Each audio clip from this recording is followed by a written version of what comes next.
इस दौर में तरक्की के अंदाज निराले हैं, इस दौर में तरक्की के अंदाज निराले हैं। जहनों में अंधेरा, सड़कों पर उजाले हैं, सड़कों पर उजाले हैं।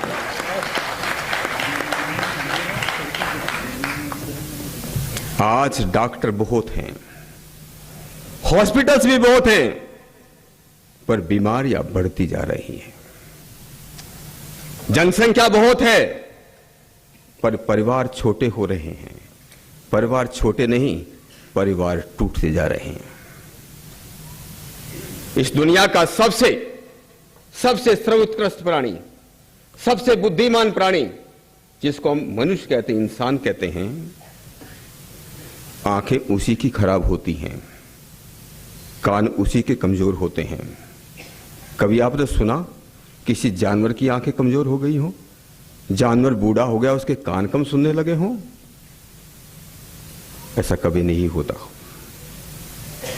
स्कूल्स और कॉलेज बढ़ते जा रहे हैं, यूनिवर्सिटीज बढ़ती जा रही हैं, उसी हिसाब से अपराध और गुनहगारी भी बढ़ती जा रही है।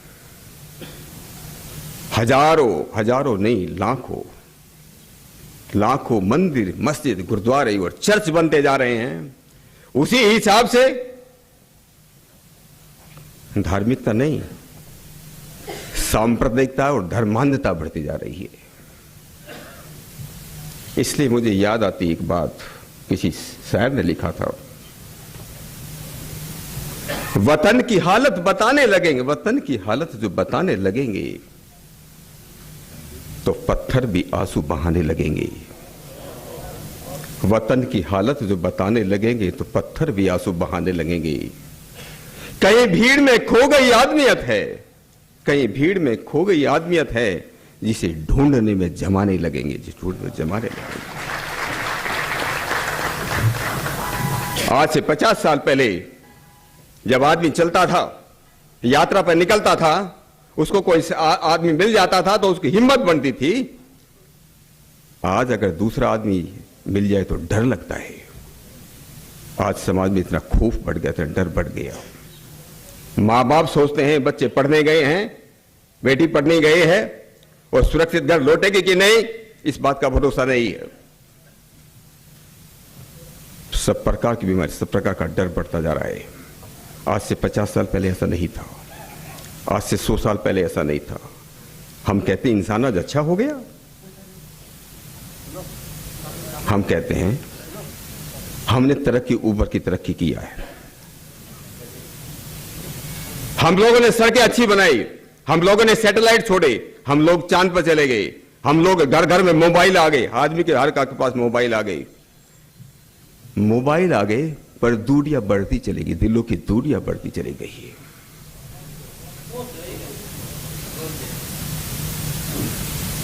समस्या बहुत गंभीर है।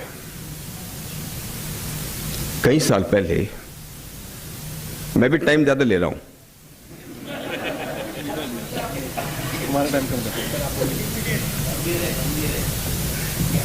1998 में मैं डीआईजी था नागपुर का। मैं किताब की शुरुआत की बात कर रहा हूं। रात को लगभग 11 बजे मैं भंडारा वहां से 65 किलोमीटर दूर है नागपुर शहर से, मैं वापस आ रहा था रात को। Highway, national highway. तो नागपुर से कोई अंदाजन 15 किलोमीटर पहले मैंने देखा काफी 15-20 लोग खड़े हैं रोड पर।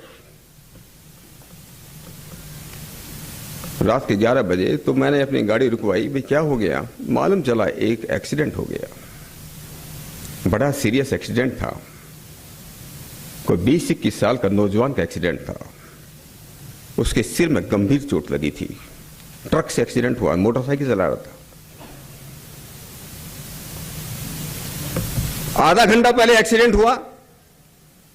पास के गांव में के लोग जो 15-20 आदमी जमे थे, और हर एक कार वाले को, हर एक गाड़ी वाले को रोकने की कोशिश कर रहा कि रोको, इसको हॉस्पिटल पहुंचाना है।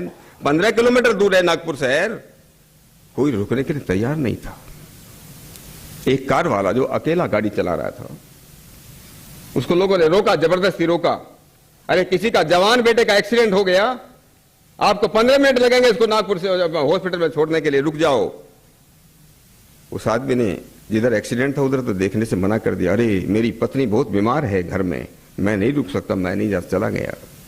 जब घर में पहुंचा, भंडारा पहुंचा, उसकी पत्नी ने कहा कि उनका अकेला बेटा 2 घंटे पहले मोटरसाइकिल पर नागपुर गया है।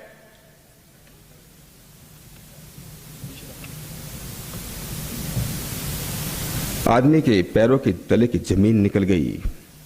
उसको ध्यान आ रही, वो मोटरसाइकिल वाले का एक्सीडेंट था। लोग बोल रहे थे 20-22 साल के बेटे का एक्सीडेंट है। घर में बैठने की हिम्मत नहीं हुई, पानी पीने की हिम्मत नहीं हुई, पत्नी को लेकर के एकदम से चला और नागपुर के सिविल हॉस्पिटल में पहुंचा और पता चला वो उसी का बेटा था। और दोस्तों, बेटा मर चुका था। डॉक्टरों ने कहा अगर उसको 15 मिनट पहले लाया गया होता तो बेटा बच गया होता।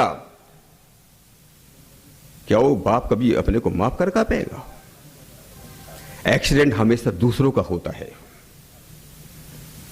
चेन स्लिप दूसरे की बेटी की होती है, चोरी भी दूसरे के घरों में होती है। जब चाकू चलाए जाते तो दूसरे के ऊपर चलाए जाते हैं, हमारे ऊपर नहीं। तब मैंने एक लेख लिखा। लेख का टाइटल था इंसान तेरी तलाश जारी है। नवभारत में छपा, लंबा आर्टिकल था, 2 किस्तों में छपा। आपको विश्वास नहीं होगा, मुझे 100 से ज्यादा पूरे हिंदुस्तान से, कई स्टेट से लोगों ने मुझे, जिसको भी कई आर्टिकल पढ़ने का मौका मिला, 100 से ज्यादा लोगों ने मुझे पत्र लिखे कि आज वास्तव में इंसानियत कहीं खोई गई है। हम सब लोग बोलते हैं कि आज इंसानियत कम होती जा रही है। अरे बाहर की बात छोड़ो, घर में बूढ़े मां बाप से पूछो, आज वृद्धाश्रम किसने बनाए जा रहे हैं? हम कहते इंसान अच्छा हो गया, फिर वृद्धाश्रम बनाने की जरूरत क्या है? मां बाप की इज्जत नहीं रही घरों के अंदर। अगर वो आदमी ये सोचता कि मेरे बेटे का भी एक्सीडेंट हो सकता है तो उसको वो हॉस्पिटल पहुंचा सकता था। ये लोगों के जो लेटर आए, मैंने सोचा जरूर इंसान ढूंढने की जरूरत है।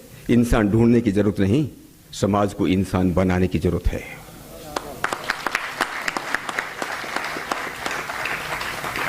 आज अच्छे हिंदू बनने की जरूरत नहीं, अच्छे मुसलमान बनने की जरूरत नहीं, आज हमको अच्छे इंसान बनाने की जरूरत है। ये किताब उसी लाइन में लिखी गई, ये अच्छे इंसान समाज में कैसे बन सकते हैं। हम पत्थरों से जैसे मूर्ति गढ़ते हैं, बच्चे को कैसे अच्छा इंसान बना सकते हैं। दुर्भाग्य की बात यह है कि हमारे स्कूल और कॉलेज और यूनिवर्सिटीज के अंदर इंसान बनने का पाठ नहीं पढ़ाया जाता।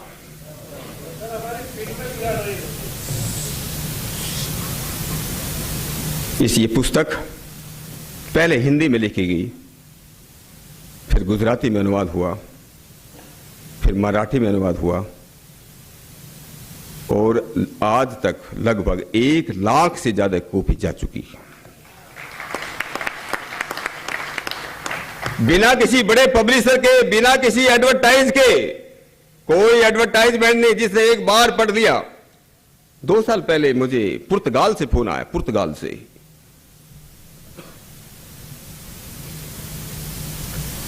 एक गुजराती का फोन था, बोला था हमें आपकी 250 प्रति चाहिए आपकी किताब की। तो मैंने कहा आपने कहा कि नहीं, मैं आपकी किताब गुजराती में लंदन में देखी थी, मुझे अपने परिवार वालों को ये गुजराती में किताब बांटनी है। ये किताब की इतनी लोकप्रियता, जब निजामुद्दीन भाई यहां बैठे हैं सामने, कई साल पहले इन्होंने किताब पढ़ी, इन्होंने मुझसे कहा हम इस किताब को उर्दू में इसका तर्जुमा करना चाहते हैं, लेकिन निजामुद्दीन भाई नहीं कर पाए। ये श्रेय जाता है अपने सोहेल लोखंडवाला को, उनकी टीम को। उन्होंने कुछ पेज किए थे और इसलिए किताब जो आपके सामने उर्दू में आ रही है, उसके लिए श्री सोहेल लोखंडवाला, डॉक्टर कासिम इमाम जो आज का संचालन कर रहे हैं, श्री AR वानू, सैयद जमशेद जी अली, श्रीमती शरीन दलवी, श्री जिया अंसारी, श्री आरिफ अंसारी, श्री इन सब लोगों ने, निजामुद्दीन इनका मैंने नाम लिया, इन सब लोगों ने बहुत मेहनत की। उन सबको मैं निश्चित रूप से अपनी तरफ से, उर्दू जानने वालों की तरफ से बहुत बहुत उनका शुक्रिया अदा करता हूँ, बहुत बहुत आभार व्यक्त करता हूँ। मैं आपको कह रहा था ये पुस्तक इंसान बनाने के लिए है। आज दुनिया के अंदर इतने धर्म हैं, इतने रास्ते हैं, लेकिन आदमी इतना घबरा जाता है इतना कि कौन सा रास्ता ठीक है। हजारों खिज्र पैदा कर चुकी है नस्ल आदम की, हजारों खिज्र, हजारों बड़े बड़े महापुरुष आए, हजारों खिज्र पैदा कर चुकी है नस्ल आदम की, यह सब तस्लीम, लेकिन आदमी अब तक भटकता है, अब तक भटकता है। ये आदमी भटके नहीं, इस आदमी को सच्चा इंसान बनने का सही रास्ता तो बताया जाए, सुख समृद्धि और शांति का रास्ता बताया जाए कि आदमी व्यक्तिगत तरक्की कैसे कर सकता है, परिवार में कैसे तरक्की कर सकता है, समाज में कैसे तरक्की कर सकता है, एक राष्ट्र को कैसे सशक्त और मजबूत बना सकता है। इस किताब में इस सब बातें दी गई है। दुनिया में समाज के 3 सबसे बड़े शत्रु हैं। एक का नाम अज्ञान है, एक का नाम अन्याय है और एक का नाम अभाव है। कहते हैं समझ का दोष सबसे बड़ा दोष है। अगर अपना भाई पागल हो जाए, अपने भाई को भी लोग घर में रखने के लिए तैयार नहीं, अगर अपना भाई पागल बन जाए उसको पागल खाने में भेज देते हैं। समझ चाहिए, ज्ञान चाहिए। आज दुनिया में जो कुछ ज्यादातर हो रहा है समझ का दोष है। हम बार बार पुलिस वाले, आज हमने रखा कौमी एकता की बात करते हैं। यूपी में क्या हुआ, उत्तर प्रदेश में क्या हुआ, जिस उत्तर प्रदेश के अंदर, जिस पश्चिमी उत्तर प्रदेश में 1940 से 1947 में कोई दंगा नहीं हुआ। लोगों ने, मुस्लिम लोग जो पाकिस्तान जाना चाहते थे उसको लोगों ने जाने नहीं दिया, जाने नहीं दिया, उनको किसी ने हाथ तक नहीं लगाया। आज वहां दंगा कैसे होते हैं? क्योंकि हम लोगों में समझ की कमी हो गई। हम लोगों ने धर्म को समझाने की, धर्म क्या चीज है। धर्म कभी बदलता नहीं। दुनिया के सब आदमी एक से हैं, उनकी जरूरतें एक सी हैं, उनको दुख दर्द भी एक सा होता है।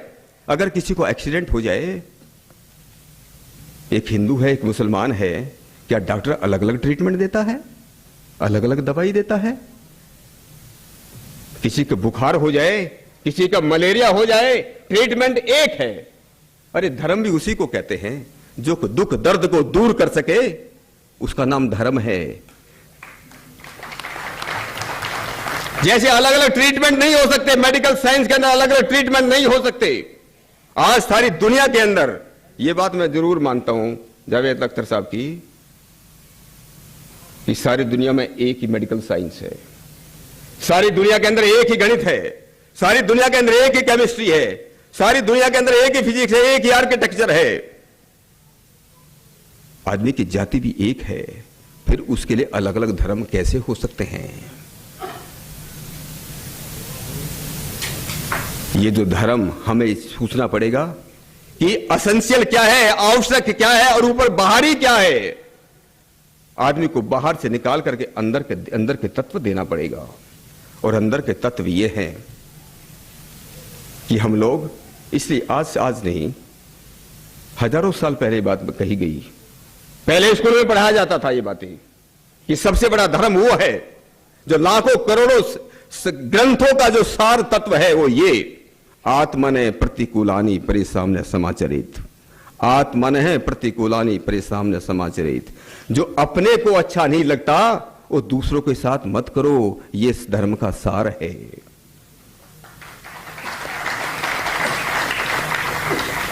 कोई नहीं चाहता मेरी कोई बेइज्जती करे तो दूसरे की बेइज्जती मत करो।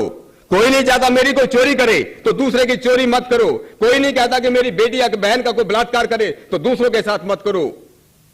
कोई नहीं चाहता मेरी झोपड़ी को उठाकर कोई फूंक दे, अपना बड़ी बड़ी बिल्डिंग बांध ले तो दूसरे की झोपड़ी मत फूंको। यह है धर्म। ये लोगों को बताने की जरूरत है।